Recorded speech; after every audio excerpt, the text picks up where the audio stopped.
So, let me ask you a question. Can you remember the last really good argument someone made to you? Not the conclusion, the actual argument, the facts, the evidence, the logic. Probably not. Now let me ask you something else. Can you remember a story someone told you recently? A friend, a colleague, a family member? Chances are you can. Maybe not every detail, but you remember the people, the conflict, what happened, which raises an interesting question. If human beings are wired to remember stories, why is so much political communication built around arguments? Why do campaigns spend millions of dollars developing policies, plans, statistics, and talking points only to discover that voters remember almost none of them? And why do some politicians seem able to move millions of people with a simple story while others struggle despite having all the facts on their side? That's what we're exploring today. Hello, and welcome back to another episode of the Face Forward podcast, the podcast where we explore how candidates become the face of the change voters are already seeking, and how to do it deliberately.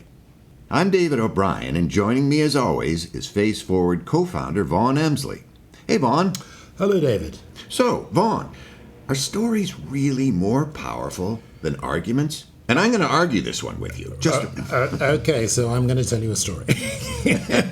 I think it's the wrong question. It's the better question is, why do we assume arguments are what persuade people in the first place, which is where 90% of political dialogue happens.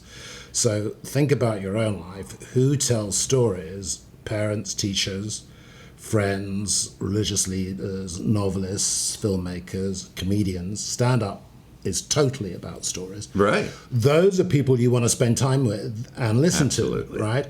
Who makes arguments? Lawyers, accountants, auditors, policy analysts, not people that you want to spend a lot of time with. I apologize to anyone in those professions who's listening.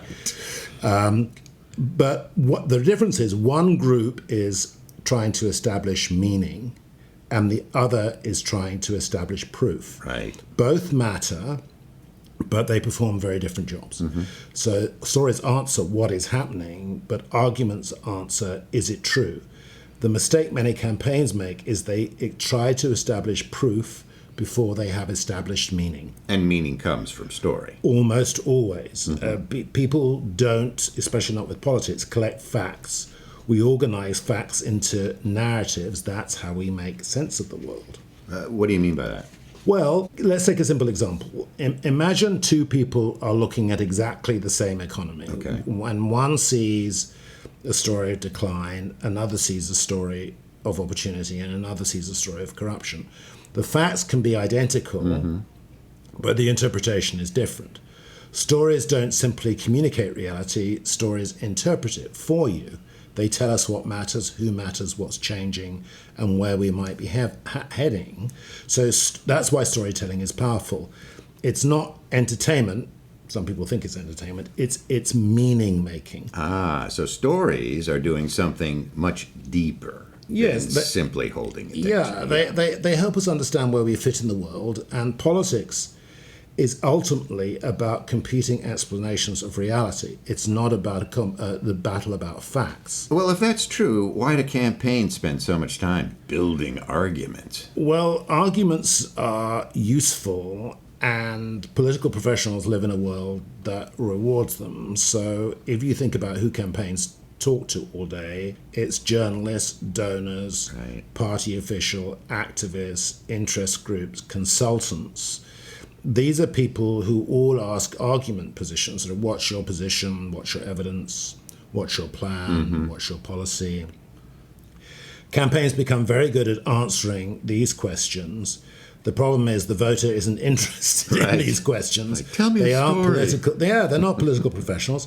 Most voters aren't sitting around comparing policy papers. They're trying to understand what's happening in their lives between cooking dinner and doing the laundry. So campaigns start speaking to themselves, basically. Absolutely. Political professionals spend their lives discussing politics. Voters spend almost no time discussing politics, and we've raised this issue before. Well, what do they talk about? They talk about their children, their jobs, their future, their communities. So one group which is the professionals, speaks in arguments, and the other group, which is the voters largely, thinks in stories. And there's another reason, because arguments are easier to do. Anybody can make a list, raise taxes, cut taxes, build houses, hire police, and so on. Stories are harder. Right. Stories require you to understand what people fear, what they hope for, what they believe in, what they believe is happening around them, and that's much more difficult work. Can you give us an example of what you're talking about? Well, think about one of the most influential figures of the modern era, and we come back to Reagan a lot because he's very important. And he rarely led with arguments. His famous campaigns were not built around tax proposals or economic forecasts or detailed policy platforms. They had them, but it was built around a story. Oh, there you go again, Vaughan. Exactly. It's Morning in America. It's Morning in America. Not these critical 12 economic indicators have now turned around, vote for me. There's a huge difference. Not our fiscal framework. It's Morning in America. The difficult country had been through a difficult night. The new day was beginning. And voters immediately understood where they fit inside that story. They don't understand how they fit inside a spreadsheet. Well, it sounds pretty obvious when you say it like that. Well, stories feel natural, arguments feel constructed, and Obama recognized this too. He did something familiar. His campaign wasn't fundamentally about healthcare or policy or taxes. It's built around a story of possibility, around hope. Right. America could become something better than it currently was, and agree or disagree politically. Voters understood the narrative. They weren't simply voting on policies, they were voting on a vision of the future. And what about Trump? The clearest recent example, Yeah. Trump's campaign was built around a story, a very simple story. America being taken advantage of, the border was insecure, the political establishment wasn't listening, the country needed to be restored. That's your story. There's a problem, a villain, a hero, and there's a destination. Very consistent with our methodology. By contrast, most of his opponents responded with arguments, statistics, fact checks, policy papers. One side was creating a movie. The other side, in this case Hillary Clinton, was producing a briefing document. The movies tend to be remembered, briefing documents less so. So, at the end of the day, the story comes first. Yeah, and as we've said, the story gives meaning to everything else. The policies and the facts matter, but they sit inside the story, not the other way around.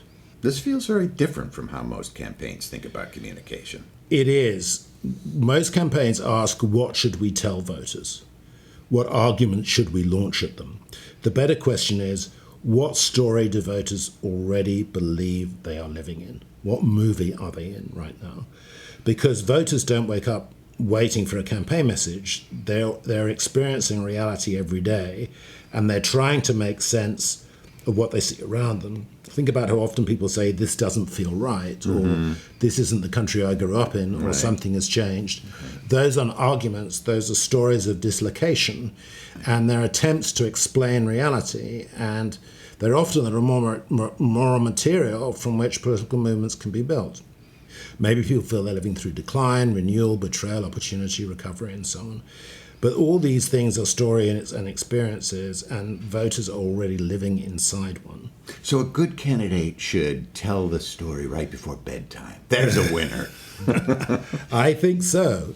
And the best campaigns and the best politicians, and perhaps this is the best measure of someone who's instinctively good, did that. Think Reagan, Obama, Trump. We keep coming back to this trifecta, but the stories already existed. The candidates became its most credible expression. And listening to this, someone might conclude that facts really don't matter in the long run. Well, they do, because they support meaning. We've said policies matter, plans matter. They support meaning, but they don't create meaning. As we said earlier, if the story is about what is happening, the facts then become not proof, but why should I believe it? That's a different point. And so that gives you some confidence, but they have to happen in the right order. No jury, think of it this way, no jury hears evidence until they understand what case is being presented. The story comes first, the proof follows. Politics is remarkably similar. So what's the practical lesson here? Well, the practical lesson is most campaigns are trying to win an argument. As we said earlier, the best campaigns are trying to define meaning. Here's what's happening to people like you. Because people don't vote on policies, they vote for what the policies mean and for a future they can imagine and for a story they can believe. That's why storytelling isn't just a communications technique. It's the fundamental way of how human beings make sense of change. Yeah, well, which brings us back to Face Forward. I'm glad you will, because we like to come back to Face Forward, and we always say at Face Forward that a candidate needs to be the face of change that voters are already seeking, and part of that is connecting their story to a candidate in a way that is authentic, memorable, and credible. Because when that happens, something powerful occurs. The candidate stops being just another politician with a list of positions. He becomes the face of an idea, the face of a movement, the face of a future people want to believe in. And once again, Vaughan, thank you very much. My pleasure, David. And before we go, we'd like to share a bit of news. Face Forward has launched its new website, faceforwardglobal.com, a new home for our podcasts, our thinking, and our methodology. If you enjoyed today's discussion about storytelling, you'll find more practical ideas there about narrative, messaging, archetypes, visual metaphors, and how leaders become symbols of change. So, please, take a look. That's faceforwardglobal.com. And thank you for listening. This has been another episode of the Face Forward Podcast, the podcast where we explore how candidates become the face of the change voters are already seeking, and how to do it deliberately. Until next time, I'm David O'Brien saying thank you for listening and goodbye.